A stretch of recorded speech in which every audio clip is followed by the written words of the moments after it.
Doctor Damodar Raut एरसमार माटीर जड़े बरपुत्र जे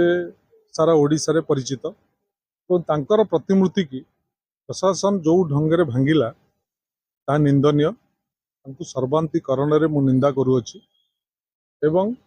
प्रशासन को मध्य सचेतन करुछि सतर्क करुछि आगामी दिन में बरपुत्र मानू असम्मान न करा जाऊ। विभिन्न गणमाध्यम दे सारी तमें मत विलम्ब पचार मु विलम्ब उत्तर दूसरी मत जो मैंने तत्क्षणात पचार मुझे तत्क्षणात उत्तर उपस्थापन कर किसी असुविधा ना आम भल को भल कह खराब को खराब कह किसी असुविधा ना पर मुहूर्त में जाना पारि ना पर मुहूर्त में जानी एक संबंध में मुझे प्रशासन को अवगत कर प्रशासन को सचेतन कर प्रशासन को सचेतन कर कार्यक्रम से निवृत्त रहू कारण ये सरकार ओडिया अस्मिता कथा कही बरपुत्र मान सम्मान दब बोली बरपुत्र मान केमी असम्मान कर अनुभव